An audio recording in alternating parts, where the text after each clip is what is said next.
chegou a mandar terceirizado embora porque levou 3 mangas do pomar, que é presidencial, que sempre foi facultativo, quem quisesse podia levar a sua fruta, que era plantada lá, porque aquilo lá não era comprado.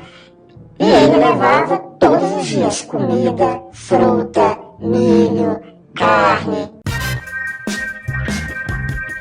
Fala, seus mal diagramados! A família tradicional brasileira é uma instituição falida e a raiz de quase todas as neuroses que uma pessoa vai sofrer na vida adulta.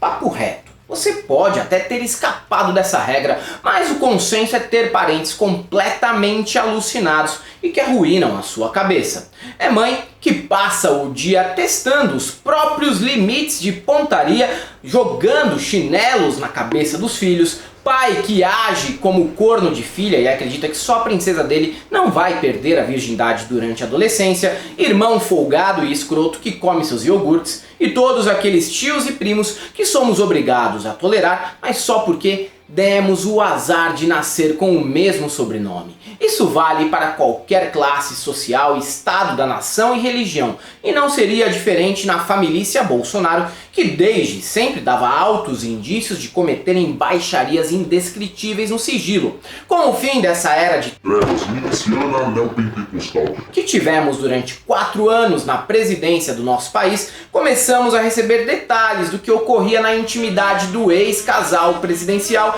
e também entre os filhos dos 3 casamentos do excrementíssimo.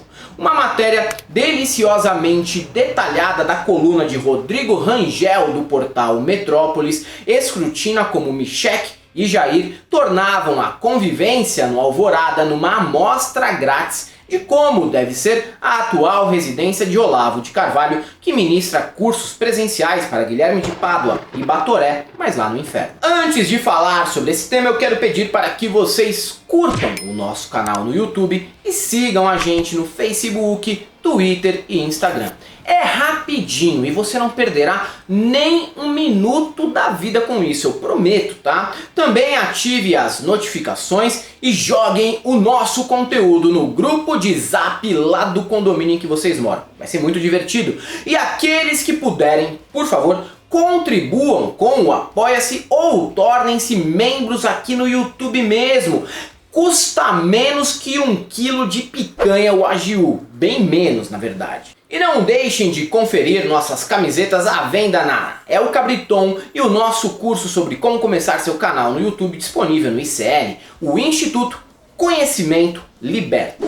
A ex-primeira-dama era uma espécie de dona máxima crente que administrava com rédeas curtas e punho de ferro a equipe de funcionários do palácio e vivia alimentando intrigas com Carluxo e Jair Renan, o filho bastardo do mito. De acordo com informações que já tínhamos até previamente, a residência oficial era usada como uma extensão da vizinhança de Michele na Ceilândia, que ia em peso festejar por ali durante os fins de semana. A transformação do imóvel num playground misturado com igreja evangélica pode ter acelerado a deterioração do prédio, que foi encontrado completamente degradado após a posse de Lula e neste momento passa por uma reforma por estar inabitável. Mas detonar tapetes persas, pisos de madeira nobre, quadro do Di Cavalcante e sumir com móveis assinados por Sérgio Rodrigues era só a ponta do iceberg do vandalismo que arruinou aquele lugar.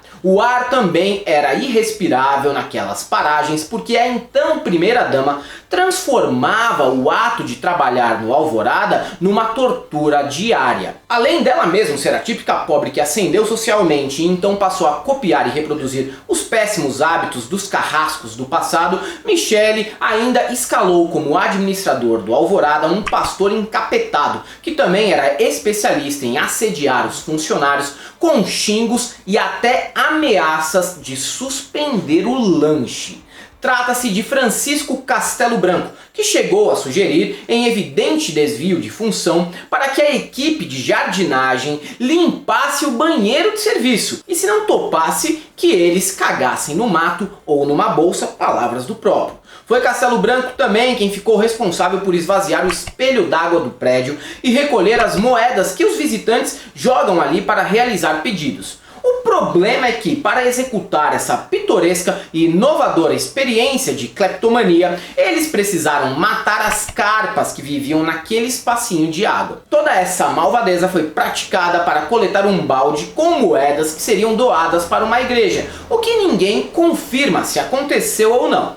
Já Michelle era especialista em atormentar Carluxo e Jair Renan e o próprio marido, que na intimidade deixava de ser bravateiro e virava apenas um velho resignado tomando esporro da novinha. Uma das tretas mais emblemáticas dos anos em que viveram por ali tem como origem a adega do local.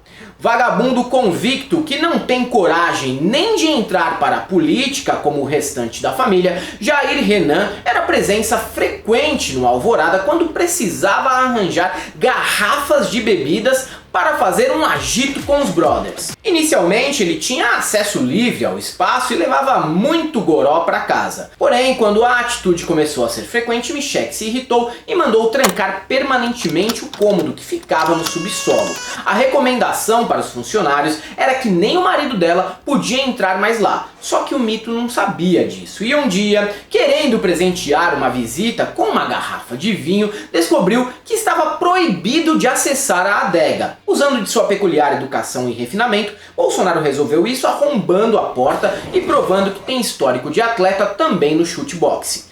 04 ainda era folgado a ponto de pedir para que marmitas fossem enviadas diariamente do Alvorada até o apartamento que Jair mantinha no sudoeste e que naquele momento estava ocupado pelo bastardo Inglório.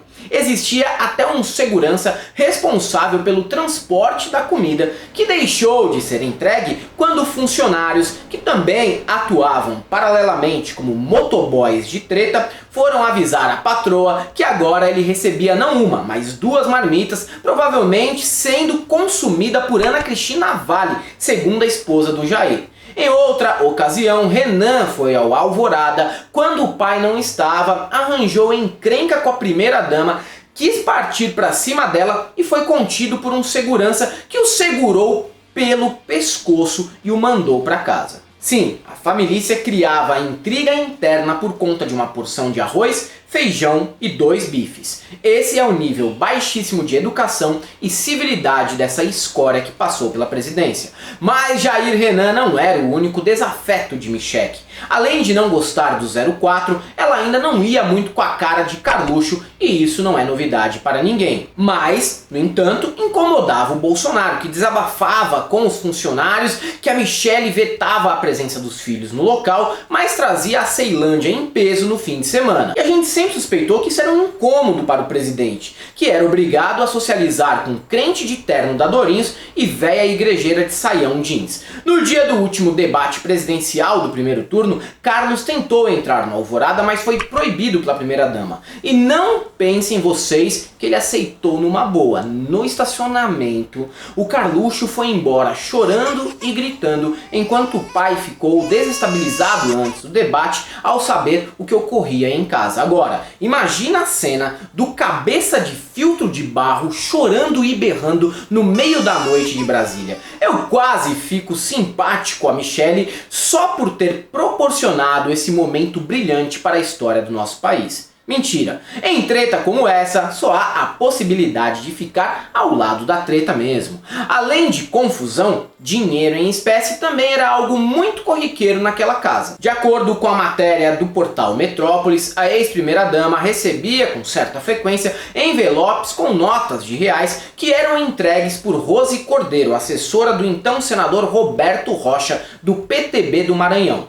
Ela, que recebia 17 mil reais por mês, pode ter continuado a prática de rachadinha na família, entregando parte do salário para Michelle, que também usava o cartão de crédito dessa mesma mulher. Já o tenente-coronel Mauro César Cid, também conhecido como Patrick do Zorra Total, era ajudante do mito e agiota freestyle. Ele era responsável por levar uma graninha em espécie para a Michelle sempre que ela pedia. Os motivos para que as transações fossem feitas assim ninguém sabe, mas Cid jura que a grana vinha da conta pessoal do presidente e que não tem nada de ilegal nisso. Outra história nebulosa do Alvorada consiste no desvio de caixas de camarão, bacalhau, filé mignon e, claro, picanha. Sempre tem picanha em rolo que envolve os bolsonaristas. Ao visitar o Alvorada, depois que Lula venceu a eleição, Janja pediu para que os produtos perecíveis fossem divididos entre todos os funcionários que trabalham ali.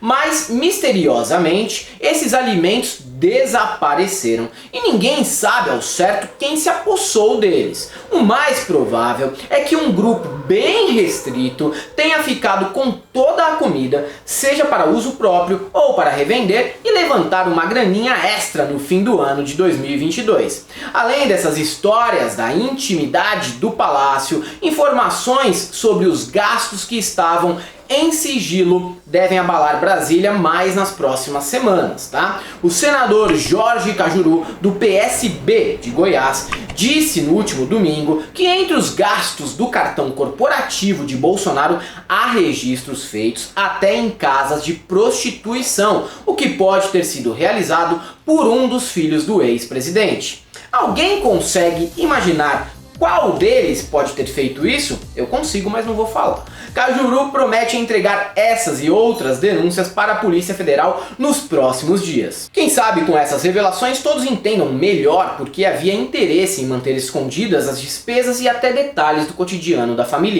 Afinal, eles tinham muito a esconder, mesmo. E para todos aqueles que são capazes de esvaziar um espelho d'água para pegar moedinhas, só temos uma coisa para te dizer: não passarão.